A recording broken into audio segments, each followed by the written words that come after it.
year. Okay. He had 2 seniors last year. Wow. There wasn't any. One junior, experience. The rest was sophomores and freshmen. There's not a lot of experienced people. Right. So you're young in terms of Juniors and experience, not young in sophomores. terms of years. Well, man, I was listening to we're what y'all starting was to talking refresh about this rebuilding year, so. and retooling. I've retooled and rebuilt many of, but it's different sport, football.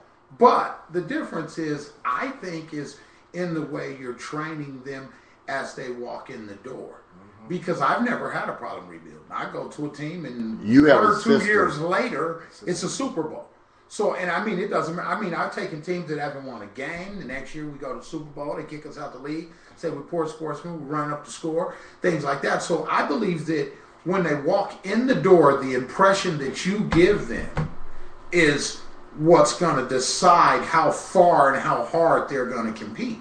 You're Their talking, regiment. You're talking about 2 completely different sports. But you're talking about a system. You have a system in place where you Yeah. just plug whatever players come into your system, and they're going to be successful in that system. Right. Well, not necessarily. My system varies around the players I get. Well, you're talking about football, and in essence, if you're coaching 7 and 8 year olds, and then you get to practice with them 2 days a week, and then play games 2 or 3 days a week, and then play games on Saturday. It's completely different ball game when you're getting 14, 15-year-old girls who are going in and trying to compete against 17-year-old girls turning 18 years old. That's a completely different ball game. Coach Carey can tell you Dominic Collier is one of the most talented freshmen ever come out of Colorado.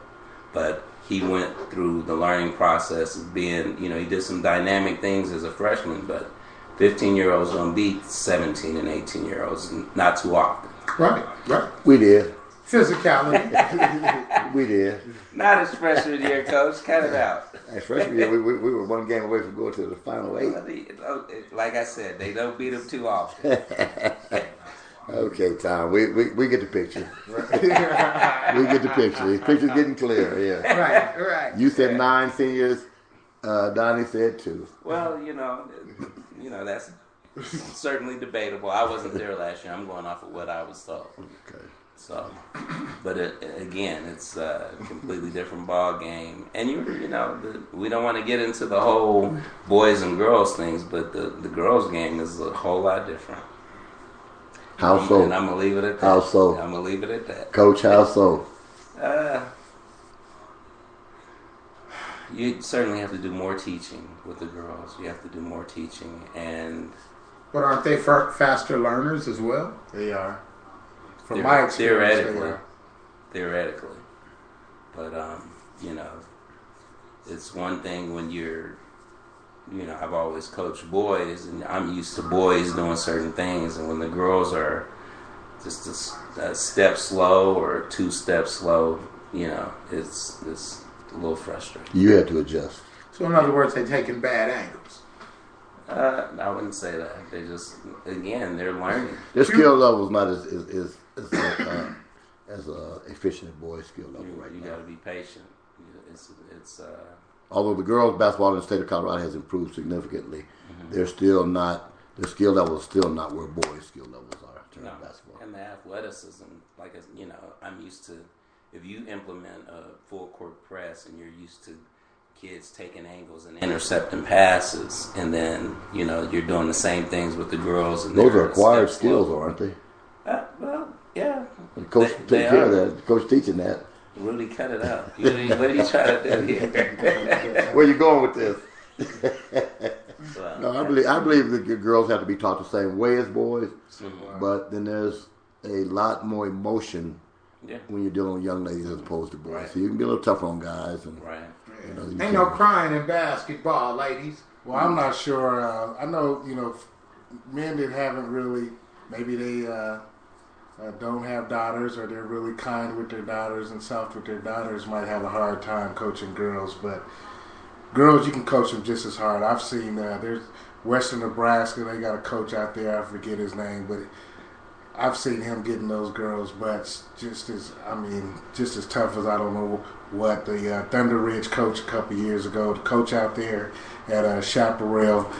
It's just a comfort level. So I think that when we talk about the emotions of girls, yeah, we all know that, they're emotionally built different than men. But really, if you're really being honest about today, like we're just talking about right now today, I can give you 10 young boys who are probably just emotional or more emotional than girls, and it's just as tough coaching them, or actually a little more frustrating for me coaching them because they're acting so emotional, and I don't know where their emotions are coming from. You're the one that brought out the 10 dudes that keep falling out, crying all over the place. I don't have those guys. What school are they at? but they're out there. We've coached plenty of guys that I don't know what their deal is on any given day in practice or where their emotions are coming from, but that's just the same thing that you'll deal with on the girls' level now. So it's getting kind of even as far as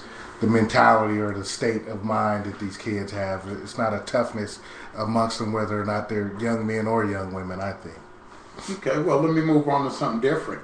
Yesterday, Coach Ray's team, they played Douglas County. I believe Douglas County is supposed to be the highest rated team. Douglas County plays without their superstar because the number one player in the state, as they say, because he twisted an ankle. Coach Ray and them lose to him by 2 points, but Coach Ray and them played midway through the third quarter with only 4 players. What do you think? Well, when you bring up Coach Ray playing against Douglas County and Douglas County going out without their star player, I think that's kind of, because last week we were here and Coach Ray lost the game to that Bulldog team, and he said he was without 2 of his players, and I didn't throw that out on the radio because all we talked about is that he lost. My thing was, what is the deal with him not having enough people? If you have one kid that sprains his ankle and then another kid that fouls out, how do you only end up finishing the game with 4 players? Legally, you can finish with 4. Yes, you can. Yeah, we've done it on high school level. Mm-hmm. Okay, that's what I was wondering, because I thought maybe it should have been a forfeit, or did they just let them play it out for fun? No, it's legal. You have to start with 5, and actually. And then my next question was going to be, if they had won that game, could Douglas County have protested? Absolutely not. Absolutely not. No, it's totally legal. Okay. You don't even have to have 4. You can finish with 3. Other big games yesterday. The Mile High Bulldogs just keep rolling on, man. They knocked off somebody really good. It was Team Boykins. Oh, that's the team you want to see. How was that Team Boykins? How did they look? There was a lot of good teams. Team Boykins is good. Team Snow is good. The Bulldogs are good. Ray and them are good. Douglas County's good, and the Colorado Hawks. Those were all the teams that I went out there to watch. And to be honest, I felt like all of them were pretty good. The thing that was disappointing is I remember the last time Coach was here, he spoke on how we don't really have no size. Mm-hmm. And when we got out there, out of everything, man, I mean, there's probably the one kid from Douglas County's like 6'4", and then there's a kid for Team Snow. He's got to be about 6'6", man, with a really, really, really soft touch for a big man. Other than that, everybody else is right around 5'10", 6 foot. Mm-hmm. So I kind of see where he was going. And then my next question was, how much do you think those kids will grow? That's hard to predict. Depending on parents, genealogy, and what size shoe they are, how open their growth plates are. A lot of those kids that you see now, maybe 6'8" next time you see them. Ronnie Harrell came to East High School at 5'11". Ronnie Harrell left East at 6'7". So it's hard to predict unless you know the family history and a lot of things that go into that. Right. Because when you said kids were small, I was thinking, yeah, we do look small. Until they all came over, and then everybody was at least as tall as me. 6 feet's pretty good size at middle school. Mm-hmm. Right. Well, that's what I was thinking. And don't get me wrong, everybody does have a couple guys that are real small, but for the most part, all the elite teams, they have at least 7 or 8 people that are at least 6 foot, 5'11", somewhere in here. So where's the separation between the teams that you notice? Is there any separation? And what is this? Is it coaching? Is it effort? Is it players? I think it's a lot of different things, man. I think it's the coaching is good all the way around from what I can see. But I think in the end, man, if Team Snow and Douglas County can both take advantage, if Team Snow can take advantage of that big 6 foot dude they got, man, they're going to give people problems. You know, my biggest thing is they're just going to have to figure out a way to move that ball and get it into him good and low. You know, because this dude, I trust him from the top of the key. He's got a really nice touch. And I haven't seen the kid from Douglas County actually play yet, but they still say he's by far the best in the state. So, you know, but I mean, other than that, athleticism. And he will stay out in Douglas County. Does it look like that's where he lives and will play out? I'm really, I don't know. I really don't know. I noticed that there was kids on his team that played for the Mustangs at Highlands Ranch and just different areas. I noticed a kid, I think it looked like a kid from Boulder was on that team that I noticed. So it looks like they got, you know, Douglas County, they got a pretty good mixture. Right. Which team had the best guards, would you say? To me, it was a team full of guards by the time they get to high school, so it's hard to say. But I'd like to see some of them dudes that are 6 foot be taught a little bit better ball handling. That's what I will say. But there was really not one person that I've seen. Actually, in the girls' division, I've seen some great guards, some cold-blooded ones. And that's what tends to happen. You know, those kids are 6 feet, but they're playing with their back to the basket in middle school because they're the biggest kids. Right. So they haven't acquired those guard skills by the time they get to high school, and it's a matter of learning those skills. Right. Anybody else?